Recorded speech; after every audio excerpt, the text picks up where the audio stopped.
আজিৰ কনসেপ্ট হৈছে স্মগ কেনেদৰে ক্ৰিয়েট হয় সো বৰ্তমান এনে এটা পৰিৱেশ দীৰ্ঘদিন ধৰি বৰষুণ নাই চাৰিওফালে ধুৱলি একেবাৰে চাৰিওফালে আকাশখন চানি ধৰিছে এনেকুৱা লাগিছে যে ইমান প্ৰদূষণ বাঢ়ি গৈছে সূৰ্যৰ পোহৰ মানে দেখা পোৱা নাযায় চাৰিওফালে ধোঁৱা লাগে এই যিটো বস্তু আমি দেখা পাওঁ বাহ্যিকভাৱে এইটোৱে হৈছে স্মগ আজিৰ কনসেপ্ট হৈছে স্মগ কেনেদৰে ক্ৰিয়েট হয় বস্তুটো আমি প্ৰেক্টিকেলি চাম চোৱা স্মগ হৈছে স্মগ প্লাছ ফগ অৰ্থাৎ ধোঁৱা আৰু কুঁৱলীয়ে মিলি ধুঁৱলি হয় সেই হিচাপে চোৱা বটল এটা আছে বটলটোত অলপ মানে পানী আছে ওপৰৰ অংশখিনি খালী আছে এইবাৰ যদি বটলটোত মই অলপ হেঁচি দিওঁ চাপ দিওঁ ভিতৰৰ বায়ুখিনি কি হ'ব কম্প্ৰেছ হ'ব সংকুচিত হ'ব হয়নে নহয় সংকুচিত হ'ব এৰি দিলে কি হ'ব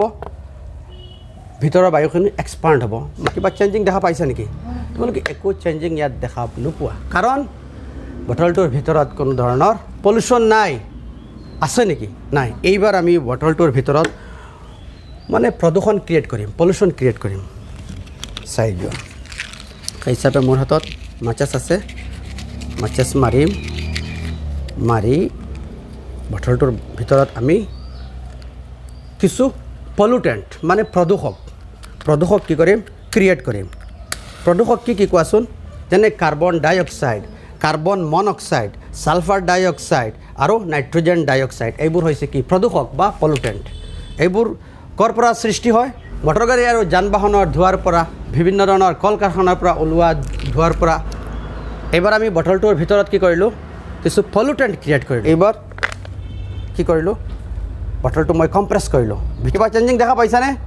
একো চেঞ্জিং নাই এইবাৰ যদি মই বটলটো হাতখন এৰি দিওঁ কি হ'ব ভিতৰৰ বায়ুখিনি কি হ'ব এক্সপাণ্ড হ'ব সম্প্ৰসাৰিত হ'ব আৰু লগত কি সৃষ্টি হৈছে চোৱা স্মগ ক্ৰিয়েট হৈছে কি সৃষ্টি হৈছে স্মগ ক্ৰিয়েট হৈছে মানে ধোঁৱা ক্ৰিয়েট হৈছে আকৌ চোৱা কম্প্ৰেছ কৰিছোঁ একো চেঞ্জিং নাই হাতখন এৰি দিলে ভিতৰৰ বায়ুখিনি কি হ'ব এক্সপাণ্ড হোৱাৰ লগে লগে পানী পলিউটেণ্টৰ লগত কি হ'ব কণ্ডেনচিয়েশ্যন হ'ব তাৰমানে ঘনীভূত হয় স্মগ ক্ৰিয়েট হয় তদ্ৰূপ আমাৰ বায়ুমণ্ডলৰ ক্ষেত্ৰতো এনেকুৱা পানীৰ কণ্ডেনচিয়েট হয় বিভিন্ন ধৰণৰ প্ৰদূষকৰ লগত সংযুক্ত হয় কি হয়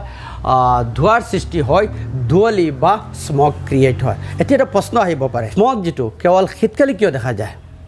বা গৰমকালি কিয় দেখা নাযায় প্ৰদূষণটো সদায় হৈ আছে যেনেকুৱা শীতকালি প্ৰদূষণ হৈ আছে গৰমকালি ঠিক তদ্ৰূপ কি হৈ আছে প্ৰদূষণ হৈ আছে কিন্তু আমি গৰমকালি কিয় স্মগ বা